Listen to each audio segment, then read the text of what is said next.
샬롬. 주님이 교회 하나님의 선교 램스 과정에 참여하신 모든 분을 주님의 이름으로 환영하고 축복합니다.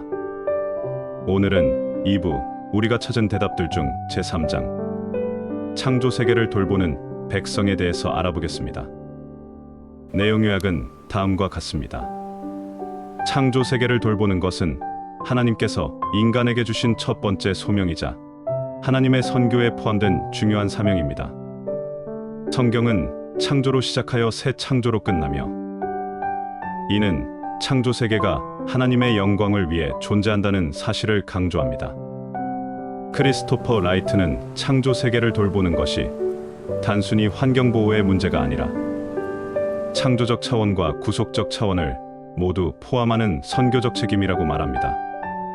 첫째, 창조적 차원. 하나님은 인간에게 창조 세계를 경작하고 지키라고 명령하셨습니다. 이는 창조 세계를 섬기고 보호하는 역할을 강조합니다. 둘째, 구속적 차원. 창조 세계는 인간의 타락으로 인해 황폐해졌으나 예수 그리스도의 십자가를 통해 구속과 회복이 약속되었습니다. 그리스도인은 창조 세계의 회복에 동참해야 합니다. 그의 십자가의 피로 화평을 이루사 만물 곧 땅에 있는 것들이나 하늘에 있는 것들이 그로 말미암아 자기와 화목하게 되기를 기뻐하심이라. 골로새서 1장 20절. 셋째, 창조 세계의 목표. 모든 피조물은 하나님의 영광을 위해 존재합니다. 창조 세계를 돌보는 것은 하나님께 영광을 돌리는 행위며 피조물의 본래 능력을 회복시키는 과정입니다.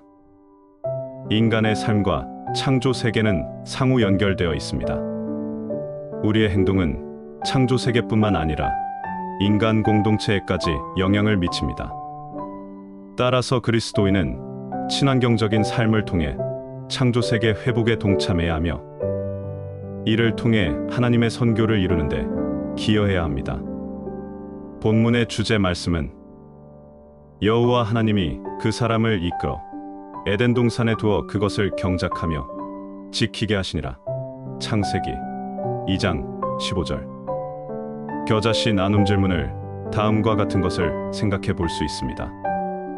첫째, 나는 창조 세계를 돌보라는 하나님의 명령을 얼마나 진지하게 받아들이고 있습니까?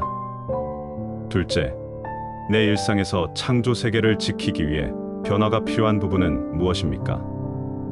셋째, 하나님께서 창조하신 세계를 보호하기 위해 내가 다른 사람들과 협력할 방법은 무엇입니까? 실천 과제로는 다음과 같은 예를 생각해 볼 수 있습니다. 에너지 절약, 재활용, 대중교통 이용 등 일상생활에서 창조 세계를 보호하는 작은 실천들을 계획하고 실행하기. 지역사회의 환경보호 활동에 참여하거나 관련 프로젝트를 기획하여 실행하기. 교회나 공동체에서 창조 세계를 돌보는 방법에 대해 논의하고 구체적인 행동 방안을 마련하기. 함께 기도하며 내용에 대한 나눔을 마치겠습니다. 하나님, 창조 세계를 돌보라는 당신의 명령을 기억하며 제 삶 속에서 그 명령을 실천하게 하소서.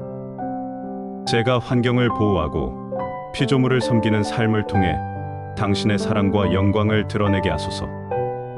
창조 세계의 회복을 위해 작은 실천부터 시작하며 이를 통해 하나님의 선교에 동참할 수 있도록 인도하여 주소서.